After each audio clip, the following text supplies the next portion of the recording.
You may have seen that Pope Leo XIV recently shared his 4 favorite films, and we will talk about what might be his boldest choice: Robert Redford's Ordinary People.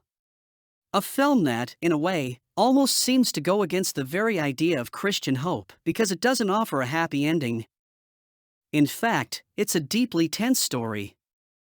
Some might even call it slow, focused on psychological drama.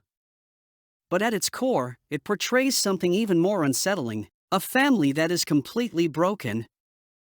The story follows a couple and their younger son, who are forced to deal with the loss of their older son after a tragic accident. At the center of the story is the younger son himself, a boy we see as fragile, withdrawn, and deeply lost.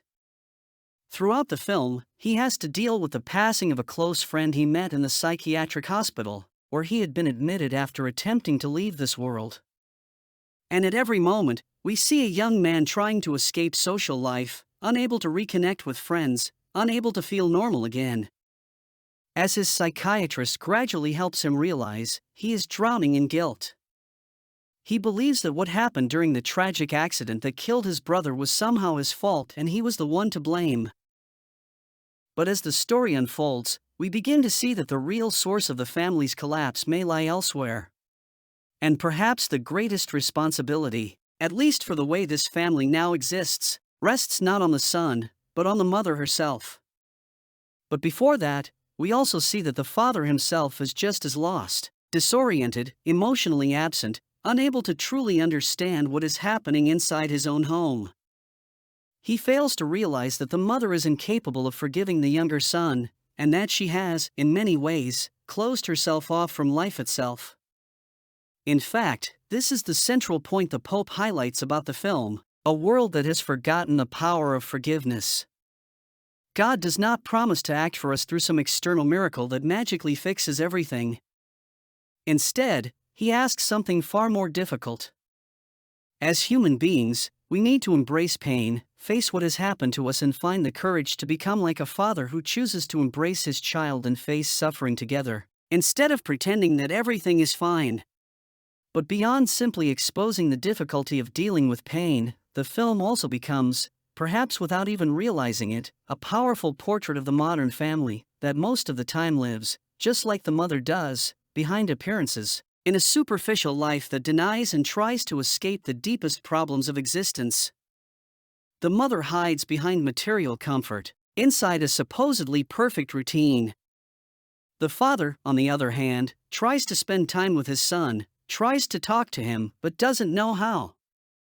He doesn't know what to say, and doesn't truly understand what is happening inside his own home. In this context, the mother is completely incapable of being a real mother. She cannot offer affection or genuine love, and instead, she gives orders, telling her son how to spend his time, which classes he should attend, what he should or should not do. She is not concerned with loving him or guiding him toward what truly matters, toward heaven, as the Church of Pope Leo claims is the mission of parents. She is concerned with something else entirely: what the neighbors think, what friends think, what society thinks. Obsessed with social commitments, she is centered on herself, deeply selfish and interpreting everything through her own emotional lens. If her son refuses something, it's not because he is in pain or struggling, but because he wants to personally offend her. And like so many modern couples, she believes that traveling with her husband will somehow solve everything. That escaping the environment will fix the problem. But running away from pain doesn't make it disappear. It only makes it resurface somewhere else. Because the truth is simple and brutal: healing only begins when we stop running and finally face what is right in front of us. And as the film suggests in its final moments, when the mother and father separate, and the father finally begins to understand what was truly happening inside his own home, we realize something difficult but honest. Things happen in this world, people don't always have the answers for them, you know. This is a story about flawed, ordinary people. Sinners who often don't know what to do, make mistakes, disappoint people, and fail in love. And that, perhaps, is the real drama of ordinary people today, carried by the winds of modern life, distracted by appearances, and unable to fully embrace the message of the gospel that the Pope dedicates his life to proclaim.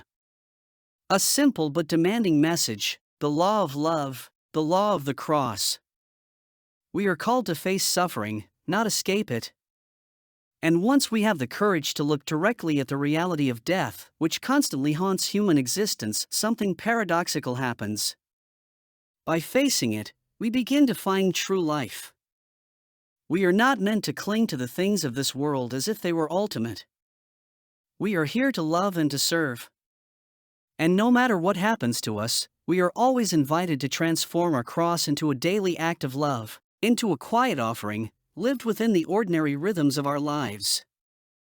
Because in the end, salvation doesn't come from avoiding pain, but from choosing to love, even when it costs everything.